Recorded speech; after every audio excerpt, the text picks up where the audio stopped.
Hi, everybody. Hope everyone's having a good evening and a good weekend after our meetup together. Um, so, today we're going to go over SMART goals, what they are, how to use them, and why. And so, before we begin, I just wanted to share my purpose, and I hope that all of you can share your purpose as well on our social media pages, either Instagram, Facebook, or Twitter. And so my purpose is I truly want to connect women and have them take over the world in the most positive and passionate way possible. So I think that we are definitely the roots of the world and we will take over in a great way. So with that, I thank you again for your presence with me tonight on this video. Let's move on to SMART goals. First, what are they? Essentially, SMART goals is a method of developing a goal that helps your brain process and execute it well. Essentially, our brains are like a hybrid of a computer and a child, and we have to give it commands that are strong yet appealing so that our brains can process it and say, okay, I get what I need to do next. So essentially, SMART goals is an acronym that helps strengthen the command or the goal that we're setting. And the acronym stands for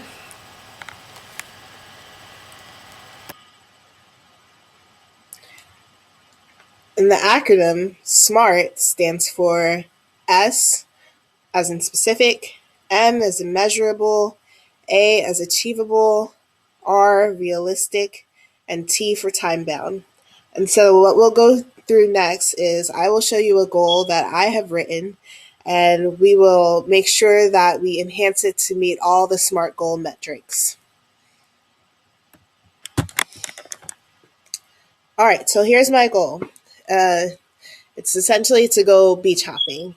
So next what we'll do is we will make it a SMART goal by using the metrics above while I explain them. And the first metric is specific. So my goal is not necessarily specific. It needs a little bit of help. So we're going to work on that next. And essentially, being specific means answering the following 5 questions. Who, what, where, when, and why. Essentially, the more that you can answer those questions, the more specific your goal will be. So let's do that by adding some who, what, where, when, and why to my goal. So, how do we measure things? Essentially, the most basic forms of measurement are going to be either time, money, or distance.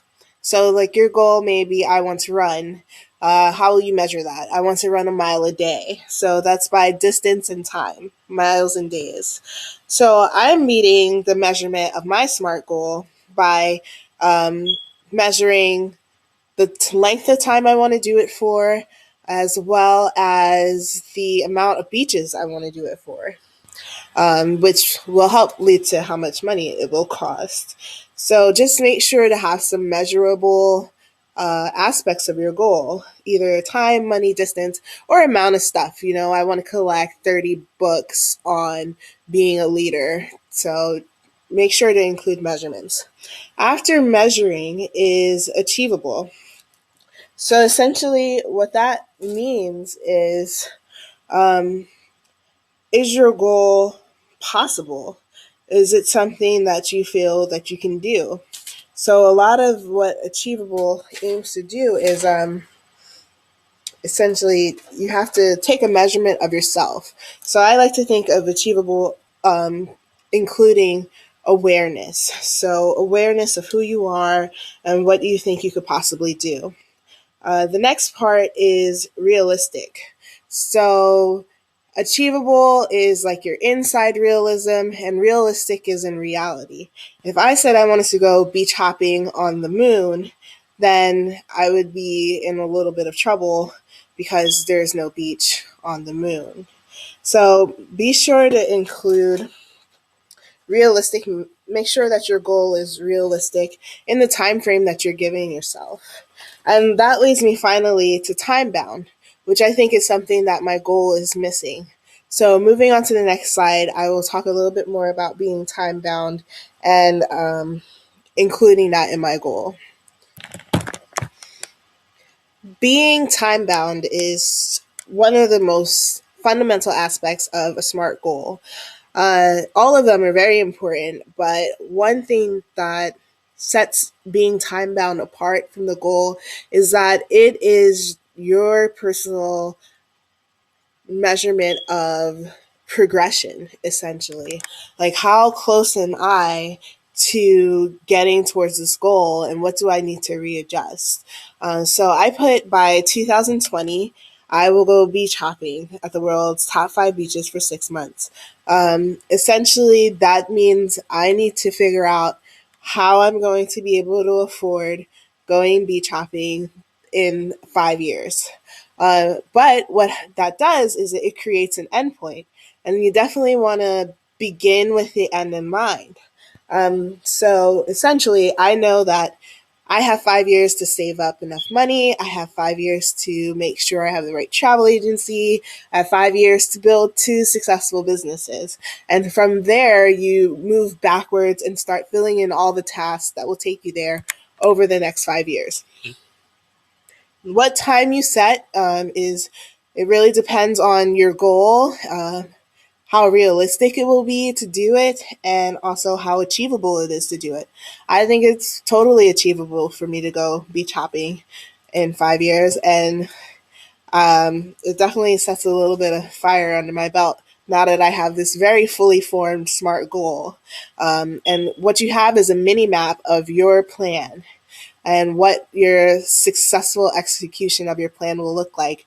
And now your brain knows exactly what to work towards. You know, it knows to look for the top 5 beaches. It knows to account for 6 months. It knows why it's doing it. So in the background, successful businesses, I'm going to treat myself, and it knows when it needs to be done by. So that is why SMART goals are such a strong tool. It's used in business all the time, and it's used in success and leadership books as well, because it's a way to get you to move forward.